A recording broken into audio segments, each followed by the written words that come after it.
espectacular programa, el que nos espera a continuación con Gustavo. Bienvenido, Gustavo. Soy Víctor Hugo, ¿cómo anda? Buen lunes. Ya veo alguno de los invitados ahí. Sí, hoy vamos a hacer un interesante debate a 6 días de las elecciones. Lamentamos el de anoche fue fantástico.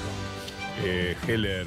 El viernes. El viernes. Heller de Mendiguren y Regazzoni. Sí, fenómeno. Sí, porque además escucharon más o menos. No, interesante, muy bueno. Estamos en los días finales, están todos muy afiladitos. Así es, así que hoy vamos a aprovechar. Seguramente disfrutaremos. Muchas gracias. Un placer, que Gustavo. Muy bien, que estés muy bien. Chao, Víctor Hugo, hasta luego.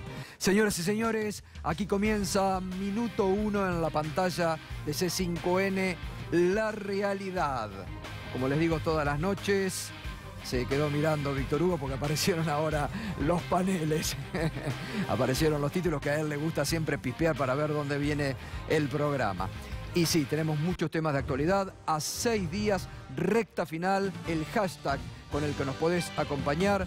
Enseguida vamos a estar viendo lo que han sido hoy, sin lugar a dudas, un acto multitudinario de la expresidenta Cristina Fernández de Kirchner en Racing, uno de los actos más importantes de la presente campaña en cuanto a concentración de gente. Allí vemos Racing absolutamente colmado, fue realmente impresionante la cantidad de gente reunida, se constituye en uno de los actos de campaña más fuertes a nivel de la convocatoria que originó y en cuanto a la presencia de simpatizantes y de seguidores de la expresidenta en la cancha de Racing. Campo y tribunas ocupadas en su totalidad. Eso enseguida nos vamos a estar ocupando de los tramos principales del discurso de la expresidenta.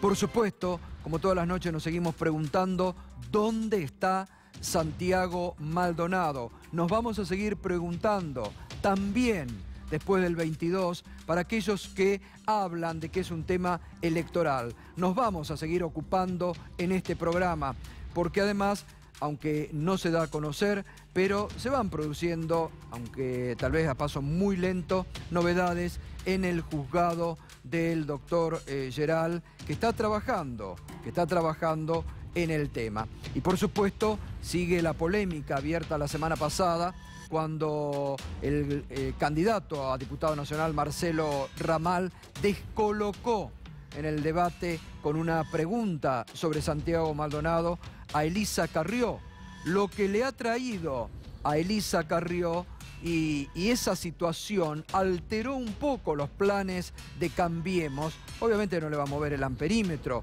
por el nivel de intención de voto que tiene Carrió, pero alteró en el comando de campaña de Cambiemos a punto tal que le tuvieron que armar entre viernes y sábado algún pedido de disculpas públicas y algunas expresiones que anoche dobla la apuesta a Carrió, fiel a su estilo, que enseguidita vamos a estar también escuchando.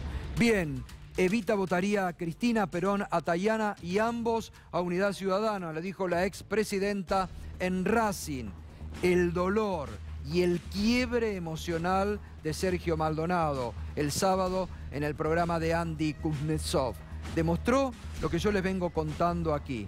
Diariamente les he venido contando sobre lo quebrado anímicamente que está Sergio Maldonado, que venía conteniendo toda esa emoción y el sábado se quebró, lloró fuerte y expresó en el programa de Andy, enseguidita lo vamos a ver. Y además, las declaraciones de Elizabeth Gómez Alcorta, una de las abogadas de Milagros Sala, uno de los hechos que realmente más han conmocionado en las últimas horas, porque la forma en que la sacan de la prisión domiciliaria a Milagros Sala, sin notificar a sus abogados, devolviéndola a la cárcel, a tan pocos días de la elección, se convierte en otro acto de campaña del emperador de Jujuy, Gerardo Morales I de Jujuy. Absolutamente vuelve a utilizar el emperador Gerardo Morales a Milagros Sala para su objetivo político, político eminentemente en una provincia donde no se puede hablar de justicia porque la justicia depende del poder político del emperador Gerardo Morales I de Jujuy. Y así la sacaron a Milagro Sala y así la devolvieron a la cárcel en esta semana previa a las elecciones. Cuestiones que pasan en nuestra República Argentina que nos deberían preocupar institucionalmente.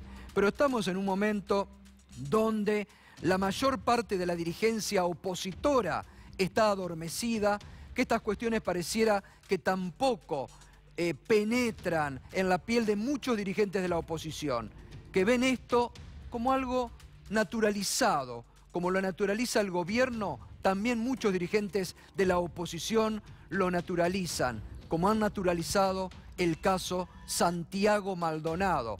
Y realmente serían señales de alerta para una república, serían señales de advertencia para la convivencia institucional, donde las garantías individuales pareciera que cada vez corren más peligros en la Argentina que estamos viviendo. Por eso, la advertencia de Elizabeth Gómez Alcorta cuando dijo durante el fin de semana: quieren a Milagro muerta. Quieren a Milagro muerta. Muy bien, y enseguida también vamos a ir con el debate de los candidatos a 6 días de las elecciones, en la recta final. Y lo marcábamos recién, sin lugar a dudas, se va a convertir en uno de los actos de campaña más importantes, con el marco multitudinario que tuvo el acto hoy de la expresidenta Cristina Fernández de Kirchner en la cancha de Racing, con todo el color también peronista para este acto, ¿no? Allí vemos un acto, el estadio de Racing realmente colmado, de bote a bote, que superó ampliamente las expectativas de los propios organizadores, ¿eh? Y vamos a ver qué decía en términos políticos la expresidenta. Hoy tenemos un gobierno que prometió el oro y el moro, prometió pobreza cero, prometió que no habría tarifazos, prometió que ningún trabajador pagaría impuesto a las ganancias, prometió que todo lo bueno se iba a respetar y que solo se cambiaría o se mejoraría lo que estaba mal. Y hoy, aquí, después de 20 meses de gobierno, podemos comprobar que la única lealtad de Macri es a los grupos concentrados de la economía, a las mineras, lealtad a los fondos buitres, lealtad a su familia, a sus amigos, a sus socios, lealtad a Edenor, a Edesur.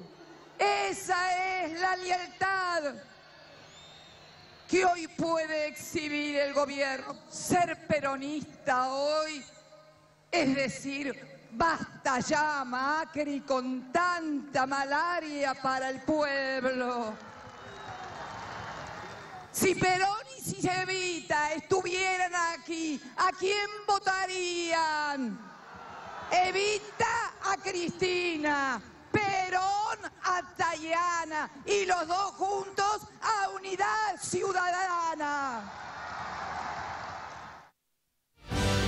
Bueno, también se refirió la expresidenta al reclamo por la aparición con vida de Santiago Maldonado. Si sos joven, si no conseguís laburo, si además estás podrido de que te paren porque no les gusta tu cara, tu vestimenta o lo que pensás. Si no querés vivir en un país que se cargo y todavía no sabemos dónde está Santiago Maldonado. Así, de esta forma, comenzaba a cerrar la campaña para la senaduría bonaerense la expresidenta Cristina Fernández de Kirchner, porque el jueves en La Matanza, a través de una caravana, va a ser el cierre ya formal de cara a la elección del próximo domingo. Por parte del candidato a senador de Cumplir, Florencio Randazzo, durante el fin de semana cruzó el charco para reunirse con el expresidente de la República Oriental del Uruguay, el Pepe Mujica, a quien visitó en su chacra en las afueras de Montevideo.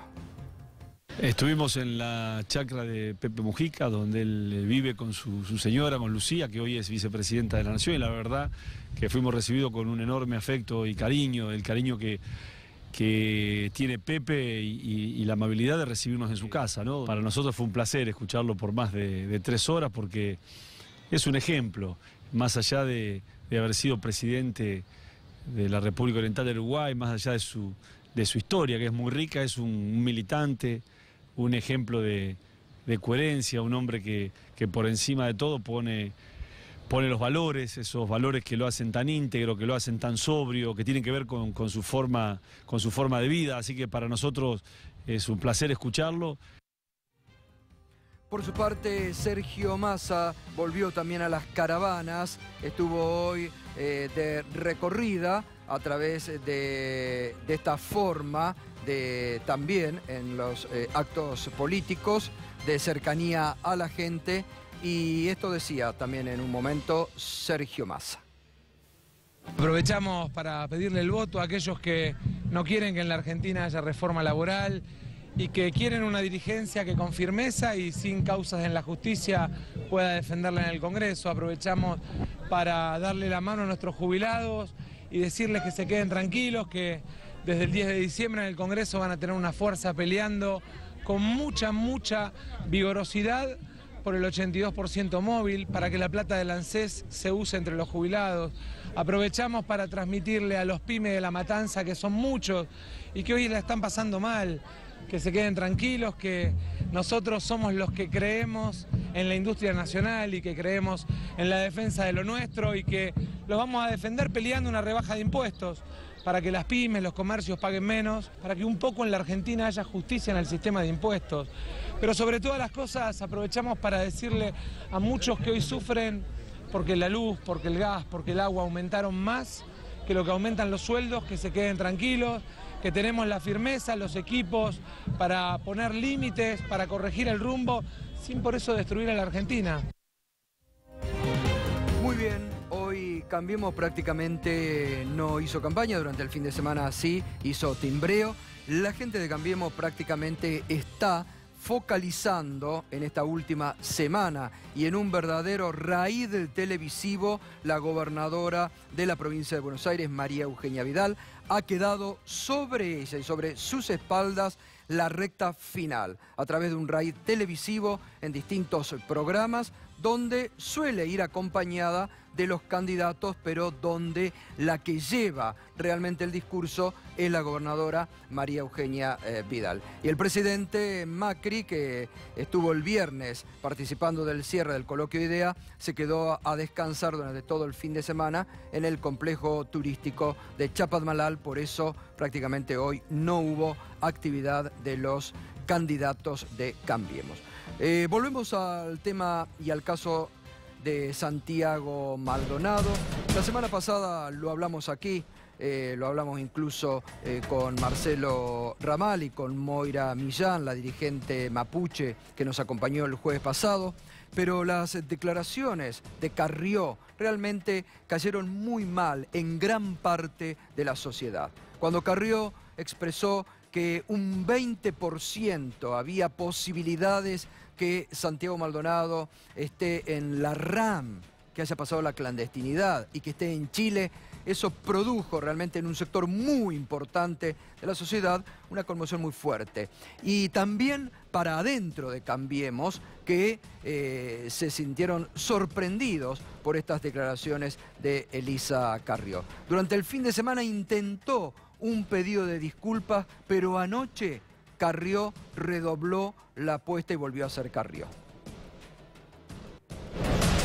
Creo que el único camino es la no violencia y la paz. Así que yo rezo por Santiago y los acompaño a los padres y investigo. Y una de las hipótesis es esa, y no puedo hablar más. Pero vieron, siempre el tiempo me dio la razón. Ahora, ¿qué van a hacer todos los que me dicen de todo cuando el tiempo me dé la razón? ¿Qué van a hacer? ¿Van a pedir perdón con los mismos titulares? Ya se va a ir sabiendo. Yo conozco por relaciones internacionales muchísimas cuestiones que no las puedo decir, pero que tampoco es una evidencia, ¿se entiende? Uno conoce porque, y la verdad que rezo siempre por él. Es un hombre, un chico muy conocido en la zona, tanto de este lado de la cordillera como del otro lado de la cordillera. Así que conozco mucho, no es que no me estoy ocupando, ¿no? Que me preocupa. El tiempo siempre me dio la razón. Y con Santiago, ojalá quiera Dios que esté con vida y que pueda hablar con sus padres y que pueda abrazarlos. Pero lo que sí sé es que el gobierno no tiene ninguna vocación. Y a veces, ¿Ninguna vocación de qué, Lilita? Claro, no tuvo ninguna vocación de que alguien sea lastimado. Bueno, no tiene ninguna vocación, dice, rápidamente la tiene que salvar el periodista, porque dice Carrió, el gobierno no tiene ninguna vocación. Ahora, primero, varias cuestiones, porque yo lo señalé la semana pasada. Recordemos que ya en 2 oportunidades Chile desmintió que haya existido algún ingreso, alguna presencia de Santiago Maldonado en su territorio.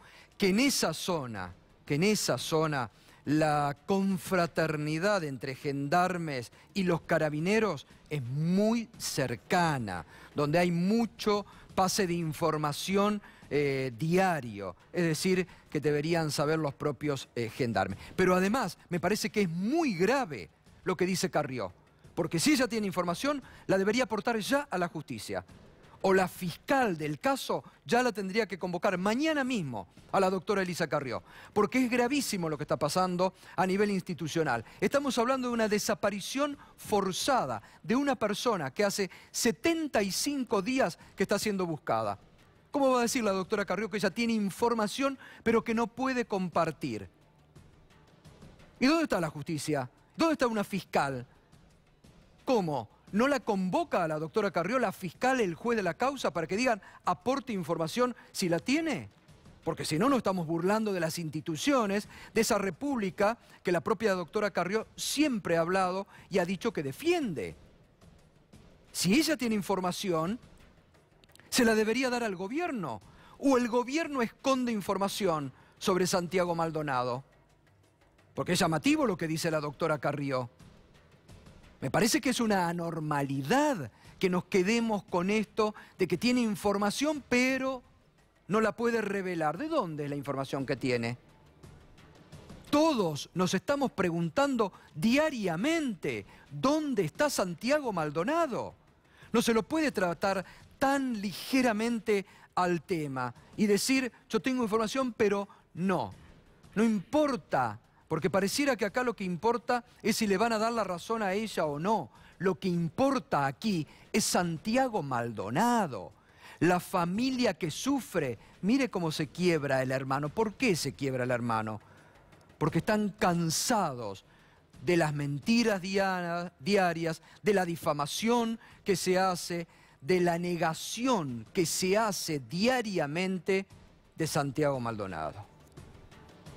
En realidad, ahí queda en evidencia el grado de importancia que tiene para él hablar en una pasada de un ascensor y después decirle a Bono, y aparte que está todo bien, cuando en realidad le está mintiendo porque no está todo bien. No tengo otra que seguir buscándolo y que no haya más desapariciones forzadas de personas, porque la verdad que 34 años de democracia y caer en eso y volver, hay mucha gente que está muy triste por esto. te das cuenta cuando le veo las caras a las madres, a las abuelas. Yo no puedo creer el sufrimiento que tienen, porque es como que estuvieron luchando un montón de organismos que se crearon en todos estos años de democracia, mucha gente que se involucró y ahora de vuelta, y este gobierno no tiene derechos humanos en su cabeza. ¿Qué le dirías a Santiago si te pudiera ver en este momento? ¿Qué le dirías? Que me espere porque tenemos un viaje pendiente a Noruega, a Dinamarca.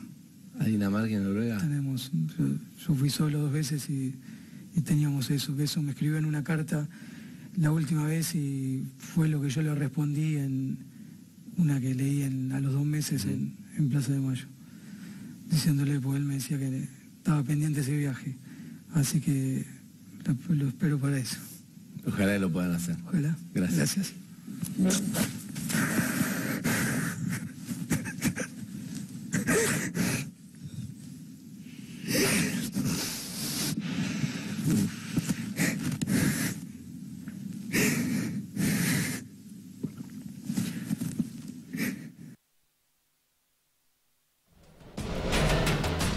Y es lógico que se quiebre de esa forma, por todo lo que vienen guardando y soportando desde hace más de 70 días, donde pareciera que no es importante la búsqueda del hermano, del hijo, porque los niegan, crean pistas falsas, crean mentiras, y es lógico, yo se los venía comentando a ustedes. Lo quebrado que está Sergio anímicamente, psicológicamente, el dolor que tiene esa persona, y es lógico que en algún momento se iba a quebrar, porque realmente tiene mucho dolor, mucha angustia y también mucha bronca acumulada por el tratamiento hacia su hermano, hacia él y hacia la familia, y la poca contención que el gobierno ha hecho de ellos y el respeto, la falta de respeto permanente al recuerdo de Santiago Maldonado, de sus padres, de su hermano, de toda una familia que lo sigue buscando. Habló también el fin de semana el presidente de la Comisión Interamericana de Derechos Humanos sobre el caso Milagros Sala y sobre el caso Santiago Maldonado.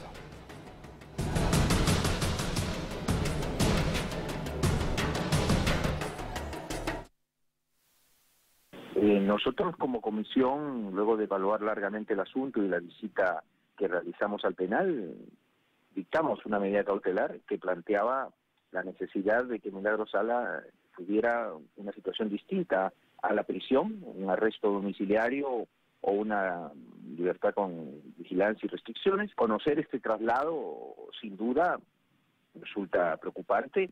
Si la medida no se cumple o no hay voluntad o posibilidades de cumplimiento, tendremos que evaluar y decidir cuál es el paso siguiente que damos. En el caso de López, que obviamente es un dirigente de mayor envergadura, un candidato presidencial, digamos, pero López, más allá de discutir si ha tenido o no un debido proceso, es una persona que estaba detenida por una condena judicial. Es un condenado judicial. En el caso de Milagros Sala es una procesada y las condenas que ha tenido no son condenas de prisión efectiva. Entonces no es una situación igual. Es más gravoso lo que está ocurriendo con Sala porque no tiene una condena. Claro, o sea, en el sentido de que son lo que se llaman estas prisiones judiciales preventivas, ¿no? Sin condena. Porque la regla es que la persona debe ser procesada, juzgada en libertad o en libertad con restricciones. Bueno, muy bien, y en la recta final para los comicios del próximo domingo, a 6 días de estas elecciones, estamos esta noche con Néstor Pitrola, candidato a senador por la izquierda en la provincia de Buenos Aires, Sergio Abrevaya, candidato a legislador de Una País en la ciudad de Buenos Aires, Agustín Datelis, candidato a diputado nacional por cumplir, y con Roberto Salvarezza, candidato a diputado nacional de Unidad Ciudadana, que hoy han hecho un acto multitudinario, como veíamos en Racing, y donde también hablaba la expresidenta, ya que estamos refiriéndonos al tema de Santiago Maldonado, ¿no? Y que les quería preguntar a todos, ¿no?, sobre estos dichos de Carrió, que ella tiene información pero que no la puede dar. Bueno, sí, la verdad que es vergonzoso. No hay manera de explicar esto, ¿no? Si un ciudadano tiene información sobre un desaparecido, lo primero que tiene que hacer es ir a la justicia y informarlo. Pero no me sorprende, porque esto es parte un poco de este juego que hace Cambiemos, de apelar a las expectativas hacia el futuro. Ella dice, bueno, más adelante veremos, ¿no? Parte de este juego de tirar para adelante las cosas. Sí, lo peor que se puede hacer es jugar con el tiempo cuando estamos hablando de la desaparición de una persona, ¿no? Por eso mismo, de todas maneras, para mí es indignante. Creo que mañana mismo tendría que estar siendo citada por el fiscal, el juez de la causa, para que comente y para que aclare qué dijo y qué tiene para aportar. Vos viste que en el acto de Racing, Cristina estuvo muy clara en apelar a estos dos temas que vos estás poniendo en el tapete, ¿no? El tema de Santiago y el tema de Milagro Sala, que es otro tema escandaloso, haber entrado como entraron para llevarse a Milagro en la condición de que se la llevaron.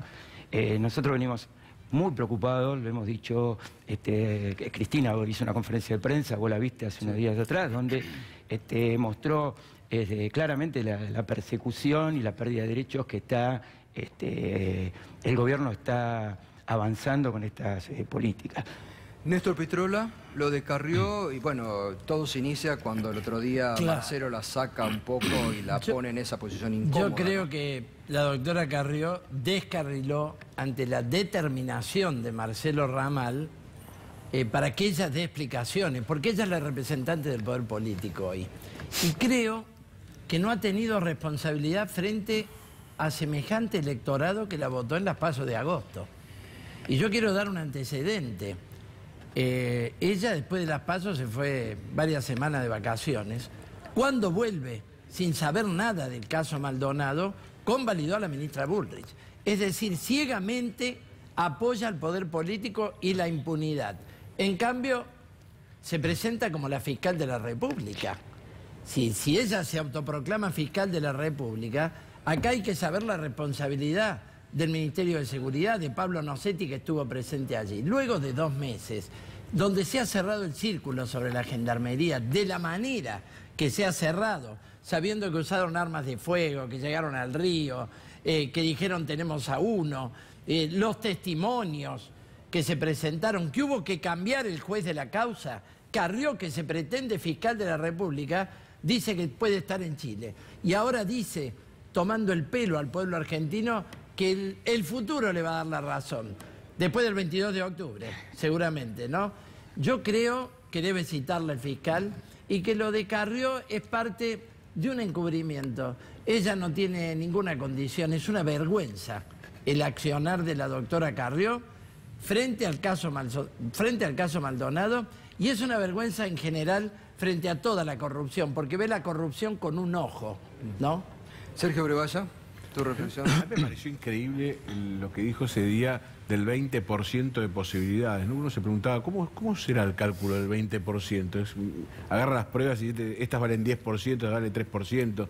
Es de una improvisación la respuesta, en clara voluntad de bancar al gobierno nacional en algo que está muy evidente, que algo pasó y que fue Gendarmería, que era la titular de la seguridad en ese lugar, ¿no? Y que el gobierno trató de ocultarlo en vez de iniciar una investigación rápidamente sobre la fuerza, separar a los que habían estado, y está en esa línea. Carrió está bancando de una manera imposible. Entonces tira futuro, veremos, mañana nos enteraremos, pero como decía el hermano y decías vos, siguen pasando los días, y esto es muy grave para la Argentina institucionalmente, porque el mensaje es: podés desaparecer en la Argentina. Y el poder político se va a ocupar de salvar la ropa y de que nadie salga culpable. ¿Y Agustín Datelis? No, lo mismo. La verdad que, digamos, que una persona, estamos frente a un caso de, digamos, una gravedad institucional inusitada, lo que está pasando acá, tristísimo, una desaparición forzada de una persona, donde una fuerza que responde al Estado, como es la Gendarmería, está claramente involucrada. Que alguien como la doctora Carrió, que no es cualquiera, digamos, que está en la cúpula del poder hoy en Argentina, que además es candidata principal en un distrito, pero que está en esa cúpula, que tenga esta posición que tiene, que diga tener información y que no la haga conocer, digamos, desde el rol que ella tiene, que no la haga conocer a la justicia, que no la haga pública, que diga, no, yo tengo esto, pero no puedo hablar. ¿Por qué no puede hablar? Es una locura por la gravedad que tiene este caso y lo liviano en cómo lo trata la doctora Carrió. Bueno, la verdad es importante que entre 4 fuerzas opositoras haya coincidencia en este tema porque es de mucha gravedad institucional. Pero son los 4 opositores. Quiero decir, como lo digo siempre, que también invitamos a representantes de Cambiemos esta noche, pero no logramos que envíen a ningún representante. ¿Puedo decirle algo, Gustavo, a los representantes de las fuerzas opositoras? Que en el Congreso obliguemos a una interpelación a Bullrich y a Marcos Peña sobre este tema. Es constitucional. Obvio. Son ministros. Por supuesto. Y si tenemos una mayoría, yo comprometo a todas las fuerzas políticas. Hemos presentado un proyecto de interpelación. Yo creo que tienen que ir a dar explicaciones al Congreso creo que en una sesión abierta ante todo el pueblo argentino, no ante una comisión para zafar, como hizo ya Patricia Bullrich. ¿no? Ahora, bueno, en esto me alegro que haya coincidencia porque a nivel institucional es de gravedad. Pero las 4 fuerzas representan distintos proyectos, ¿no? De país, de cara y de lo que puede venir después del 22, ¿no, Salvarezza? Sí, bueno, desde ya. Nosotros seguimos en este proyecto que vos sabés que tiene estas características de plantear una Argentina que no solamente sea una Argentina agroexportadora y que se banque a partir del mundo financiero, sino también una Argentina que incluya la industria y la tecnología suficiente para tener soberanía. Sabés muy bien que hoy en día confrontamos con Cambiemos nos lleva al pasado, esto de que son el futuro, que son modernos, la verdad... Sin embargo, Cambiemos que dice que ustedes son el pasado. Sí, bueno, pero yo creo que son muy claras las declaraciones de Cavallo, ¿no? Cavallo un poco se le saltó a la cadena el otro día y dijo, estos eran mis empleados y esta política económica que hace Cambiemos es la que yo hacía. Entonces está claramente planteado de que el final del túnel de Michetti es el 2001. La misma política que aplicó Cavallo la están aplicando acá. Yo ahí apelo a la memoria de los ciudadanos, a aquellos que teníamos que ir a sacar la 4ª parte del sueldo al banco en el Corralito, aquellos que le pagaban en patacones en la provincia de Buenos Aires, aquellos que tenían que... ¿Te acuerdas los que remontaban los campos? Iba la gente y impedía el remato. Esta gente que vivimos esa época, que somos los que transitamos y que tenemos más años, tenemos que recordar esto. Este no es el futuro, este es el pasado. Están renunciando a todo lo que era el futuro de la Argentina. Excepto Pitrola, los 3 de una país cumplir unidad ciudadana provienen del peronismo y hay diferencias notorias, también se ha dado en esta campaña. Nosotros tenemos mix. Nosotros tenemos un mix. Bueno, hay una parte que viene del peronismo y Margarita y yo venimos del radicalismo. Y otros, ¿no? Son el sapo... ¿Está todo bien entre Margarita y Massa? Sí, nosotros tenemos una agenda que tiene que ver con lo económico, con la producción, con el trabajo, con las pymes, que desconcentre económicamente, una concentración. Tomemos el tema clásico que es el de los alimentos. ¿Cómo se fijan los precios de los alimentos? Entre otras cosas, porque son varias razones, tenés una concentración de un 70% de la venta en supermercados, que crecieron en todos estos años, en estos 12 años y en estos 2, por supuesto. Estos 2 ya pusieron un delegado, pero vienen creciendo en esa concentración. Y también tenés que la producción agroalimentaria está un 80% concentrado en manos extranjeras. Proceso de venta de empresas argentinas históricas que se inició con Beni y siguió sin parar durante estos últimos años. Nosotros decimos que de eso hay que salir, que hay que controlar, que hay que poner a la Comisión de Defensa de la Competencia a controlar precios, a incorporar a las pymes que no pueden acceder a esas góndolas, a poder vender lo que hoy no pueden vender, y eso da trabajo. Creemos que el trabajo sale y surge de una Argentina de pymes. Sergio, perdón, respecto a lo que dijo el Gato, el fin de semana surgieron versiones que decían que no estaba todo bien entre Sergio y Margarita y que esta alianza iba a caducar el 23, un día después de las elecciones. No, no lo veo así, no lo vemos así nosotros.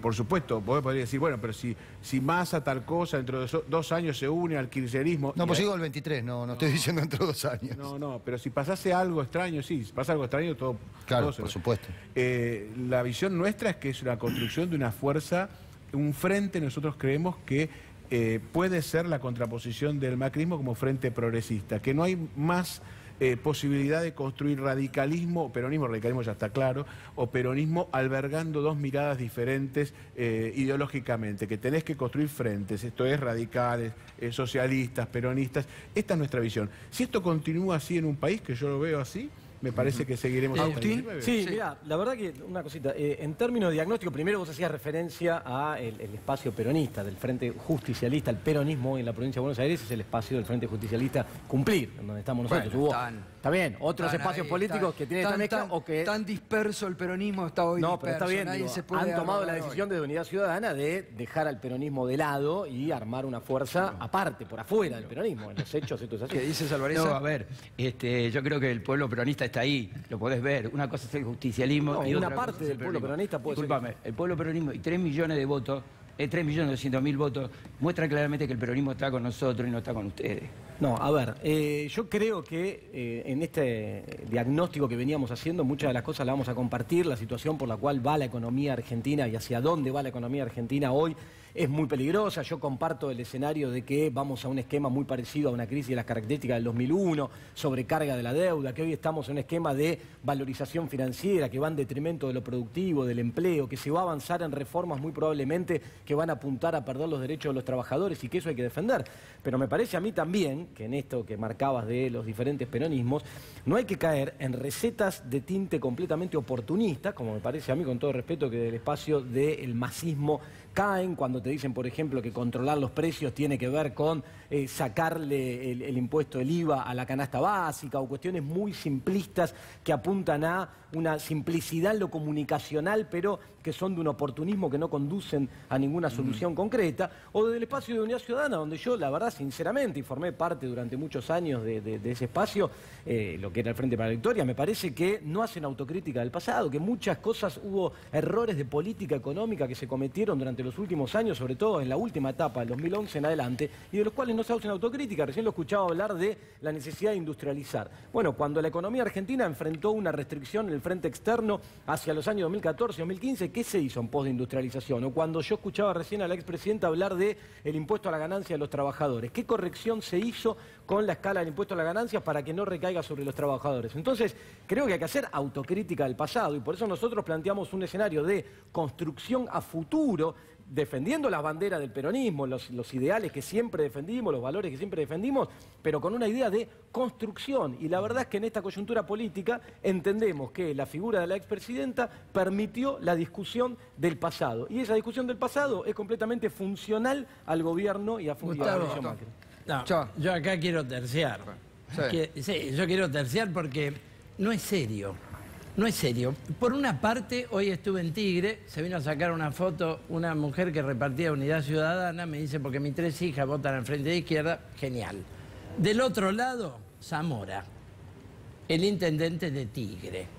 Es decir, que repartía boletas de Unidad Ciudadana que del otro lado tenía a Zamora. Ahí el corrimiento es el intendente de Tigre. El peronismo tiene un agotamiento, estas conductas de puntero, de cortar boleta para acá, para allá, de ir donde calienta el sol, tienen motivaciones muy profundas. Porque Cristina criticó en el acto el problema de los fondos buitre. Ahora, el problema del pacto con los fondos buitre pasó por el Parlamento. Y yo quiero que la gente revise el debate que hubo en el Parlamento, porque el Frente de Izquierda planteó que ahí estaba la columna vertebral de lo que hoy está ocurriendo en la Argentina. Y sin embargo el peronismo en sus diferentes salas y el Frente para la Victoria en el Senado aprobó el pacto con los fondos buitres, aprobaron la rebaja de impuestos a las automotrices, aprobaron el presupuesto del ajuste 2018 y acá viene un tema clave que quiero colocar a debate. La CGT ha estado en el coloquio de idea, una vergüenza que no ocurrió en la historia.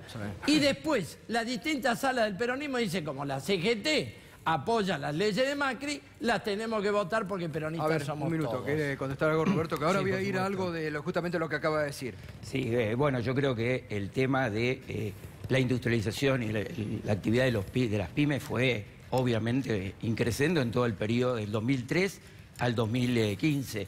Obviamente cuando hubo alguna crisis en el 2014 bajó la actividad, pero eso no quiere decir que haya aumentado la actividad económica. Desde el 2003 en adelante el país pasó de tener un 50% de pobreza y en el peor de los casos, tomando los números de la UCA, que no son reales, terminaban en el 29. Entonces me parece que hubo todo un proceso de industrialización, un proceso de crecimiento del empleo. O sea que me parece que desde ese punto de vista hemos protegido a la industria nacional, hemos protegido el pago a los fondos buitre y durante todo ese periodo trabajamos en esa línea. Y con respecto al peronismo, el peronismo no se agota. Creo que la izquierda siempre ha tenido una mirada equivocada sobre el peronismo. Esto podemos mirarlo del 55 en adelante. Me parece que yo respeto a la izquierda. No me vengas con el Partido Comunista que está con ustedes. Eso no te lo puedo permitir. Lo demás te lo permito. A ver, yo lo que debatamos la realidad. Yo lo que te digo es que la izquierda, yo le doy todo el crédito, son luchadores, me parece que está bien. Compartimos que tenemos que luchar contra la situación, contra el avance del neoliberalismo, que no es en Argentina, que no es Cambiemos, que no es solo Macri, que es un avance en todos los países de la región. Flexibilización laboral, y vos lo sabés muy bien. A ver, me permite una sola cosa. En absoluto. Quiero, ya que están hablando... Yo lo que sé muy bien que siempre coordinaron con la burocracia sindical y ahora Héctor Daer forma parte del cristinismo. Héctor Daer. La habrás escuchado a Cristina. Nosotros no vamos a permitir la flexibilización laboral ni vamos a permitir la reforma previsional. Pero nadie la va a permitir. Déjame marcar una cosa. Porque quiero ver en el coloquio de idea sobre este tema flexibilización laboral a Paolo Roca. La flexibilidad inevitable. Mucho de la modalidad de trabajo hoy tienen condiciones de empleo, trabajo a término, trabajo puntual, que no son la usual del mundo que conocíamos. Entonces, la reforma laboral para mí es un punto importante.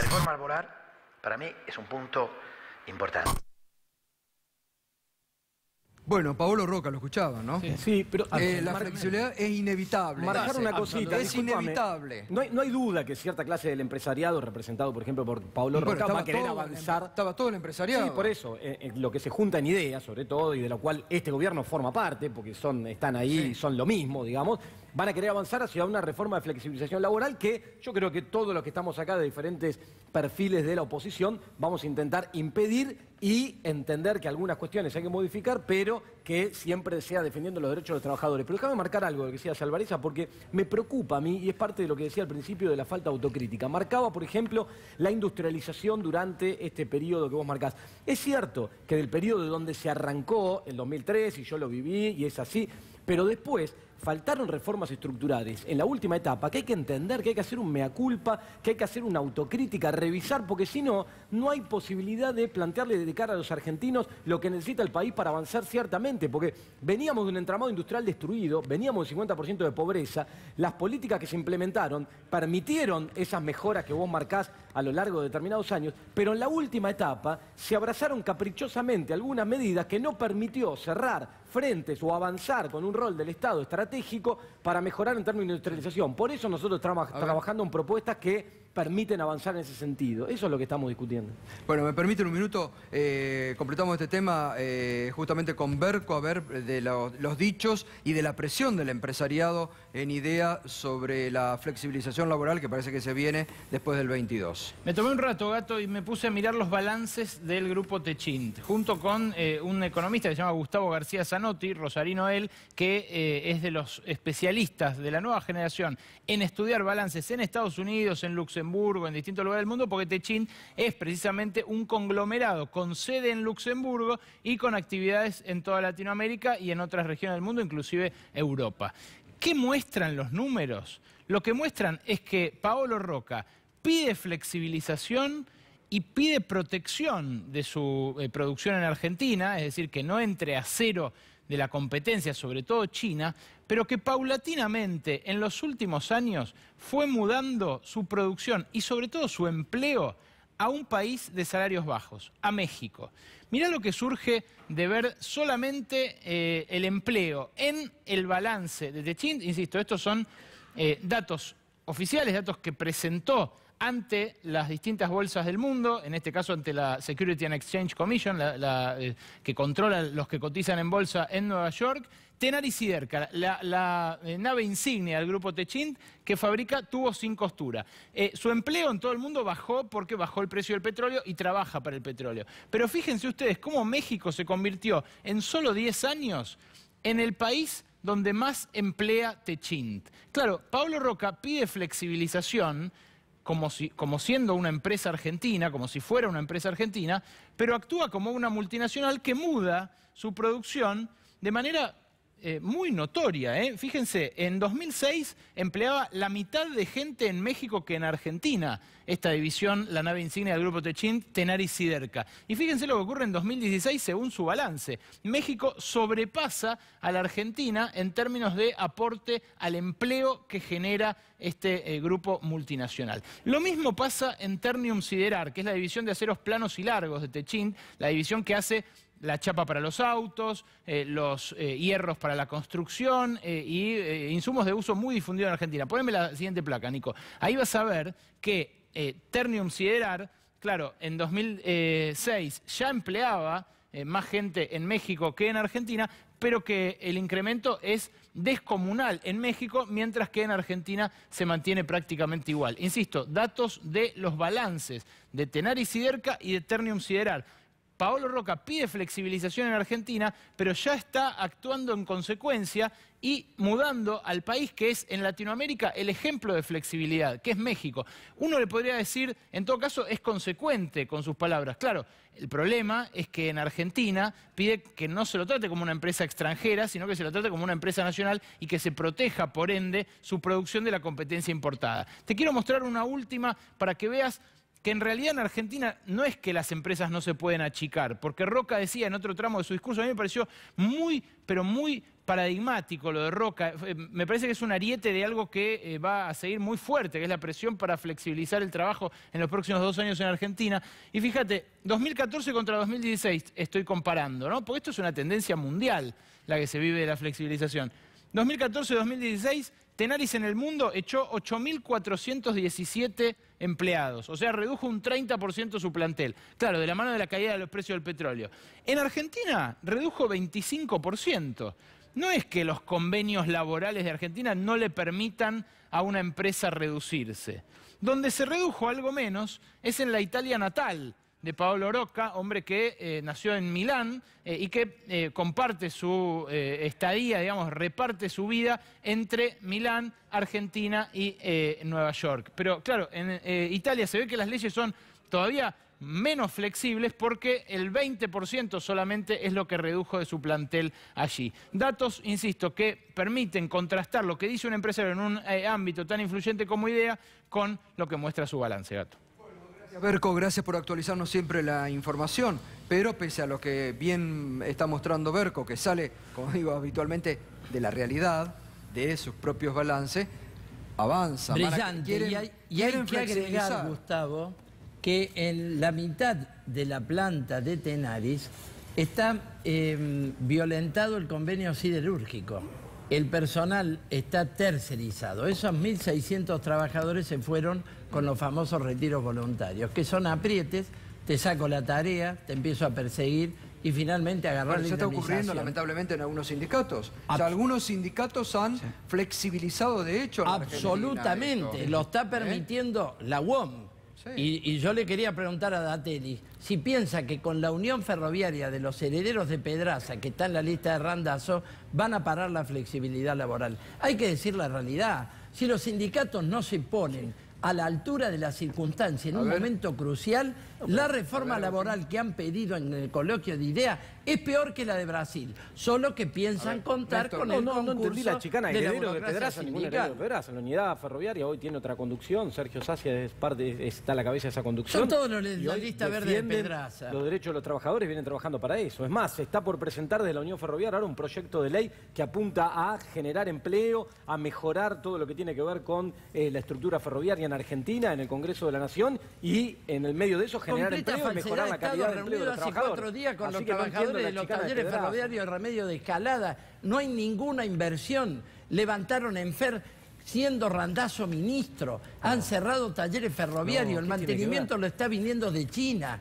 Hay que decir la verdad. Ahora, a la hora del debate hay que decir la verdad. Ahora este porque gobierno la que se puso viene una en la cláusula para Argentina- poder cerrar los ramales, sí, estamos de acuerdo. Pero eso lo vamos a modificar. Se había iniciado en la gestión de Randazzo, el Ministerio de Interior y de La Transporte, importación de una trenes. revolución. Había que Ninguna hacer una revolución revolución en ferroviaria. el sistema de Te digo transporte en más. Argentina en muy poco tiempo. Los Y avanzar trabajadores de después, fabricaciones cosa que quedó militares que trunca. tienen una revolución es fábrica mucho. de vagones No, ocurrió una están gran revolución, hermano. interrumpidos y están para ser echados. Pueden producir vagones en Córdoba, 190 trabajadores. Claro, y a eso Está apunta parada el proyecto toda de la ley que se va a industria presentar de la ferroviaria. Ahí se apuntó la política de Randazzo. No, primero, Es verdad que revolución le cortaron- ferroviaria es mucho, la verdad que No, durante- actualizaron los vagones, actualizaron las locomotoras, pero no es que cambiamos el sistema ferroviario por uno rápido. Pero pará, durante olvidate. el plazo que duró, Y además fue una revolución en el tiempo además que había tuvieron para que hacer morir eso.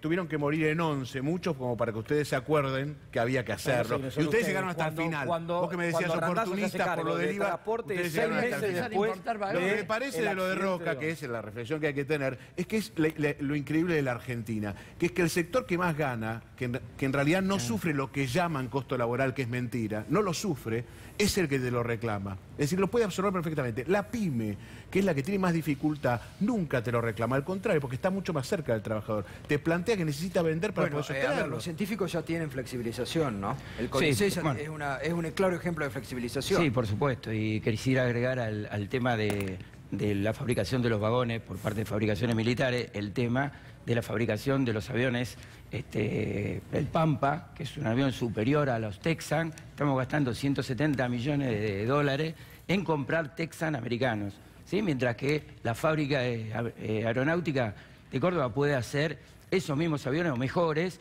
Y hace 20 días estaban amenazando despedir 100 compañeros de la fábrica. Absolutamente, yo he estado reunido. Entonces, eso hay que Hicimos frenarlo. una audiencia en el Congreso con los cuerpos delegados de 2.300 trabajadores de todas las plantas que están al borde del despido porque no tienen trabajo. No se invierte, no tienen trabajo, Roberto, pero- importan todo. Yo quería Explosivos para la minería, los vagones y los aviones que él acaba de denunciar. Unanimidad respecto de los trenes, pero ¿es verdad que hoy cortaron el Roca? Hablando Sí, de Roca, ¿no? exactamente. Ah, eso lo quería Exactamente, bueno, eso lo vi por ahí. A ver, yo también eso quiero... es algo que el ministro Guillermo Dietrich tiene que explicar, porque realmente son cuestiones que quizás parecen esos FAU del partido de fútbol que uno pega chiquito y que no es para amarilla, Sí. pero dejémonos de Son joder. lo que algunos dicen que son picardías. No, no son es picardías, no claro. son picardías, no Es- son es usar picardías. el poder Atentan del contra Estado, la democracia, claro, sí. atentan contra la democracia, de la misma manera que fue el recuento de los votos. Algunos lo tomaron como picardías y lo dijeron públicamente. No, bueno, acá no son hablamos picardías. mucho de los negocios que ha hecho Dietrich Ahora- con su familia, la blindadora de su familia y demás, pero realmente esto es de una impunidad que asusta. Y lo que No, se ha déjame escuchado retomar algo. en el coloquio de ideas yo creo que es alarmante para todos Sí, los porque- argentinos. Quieren ir contra la ley de contratos de trabajo, que ya fue alterada violentamente en los 90. Quieren ir al convenio por empresa y hasta el convenio individual. Quieren liquidar los fundamentos del derecho laboral. Esto es lo que se ha discutido. Hay que leer a Julián de Diego. Lo ha explicitado en el Cronista Comercial. Lo tenemos todos a la vista. Yo le quiero decir a los trabajadores y a los argentinos que hay que pensar el 22 en prepararnos para una gran lucha. Los sindicatos tenemos que recuperarlo para hacer armas de lucha y no de negociación de prebendas del No, tribunal. déjame de marcar la algo. CGT. Digo, que hay un avance hacia la flexibilización laboral y que eso está en la génesis de este gobierno desde que arrancó, no hay ninguna duda. Que la búsqueda que este gobierno se plantea es bajar los costos laborales, bajar los salarios de los trabajadores para de esa manera supuestamente ganar competitividad y crecer hacia el mercado externo y esas cosas que no va a terminar ocurriendo. No hay ninguna duda y que hay que frenar cualquier intención de avanzar en ese camino, vamos a estar todos de acuerdo. Ahora, hay que hacerlo discutiendo de cara a la sociedad con propuestas claras y corrigiendo errores del pasado, eso es lo que marcamos. Entonces nosotros vamos con propuestas claras. Proponemos crear un fondo para atender a las pymes, canalizando recursos a tasas subsidiadas hacia aquellas pequeñas y medianas empresas que por el sector en el que están van a generar más empleo y tienen más capacidad de generación de empleo. Queremos plantear la necesidad de debatir de cara a la sociedad una inserción inteligente de Argentina Eso necesariamente en el la oposición mundo. lo va a tener que Bueno, hacer a partir del 10 de diciembre, porque frente a todos Sí, los Gato, proyectos, ahí es donde se van a ver. En la cancha se ven los pingos. Está bien, pero déjame marcar Ahí algo, los que- diferentes bloques de la oposición van a tener que demostrar dónde están y qué han dicho en Está esta bien, pero Y que si el no público, responden pero los que el diputados público, a la caja disculpame, de los gobernadores. pero que los ciudadanos frente a esto, antes del domingo que viene, el 22, tengan en cuenta esta cuestión y apuesten positivo, apuesten hacia cuál es el sector que creen que los va a representar y que viene con propuestas concretas para avanzar en este sentido. No jugar a blanco y negro, basta de votar en contra, como siempre ocurrió en Argentina, en contra de este o del otro. Gracias, Néstor, gracias. Gracias a vos, Gustavo. Gracias, Sergio, y gracias, Agustín. Gracias, Gustavo. Compañeros, hasta mañana. Pausa y ya volvemos para el cierre y el encuentro con Sloto, que se viene de Desafío 2017.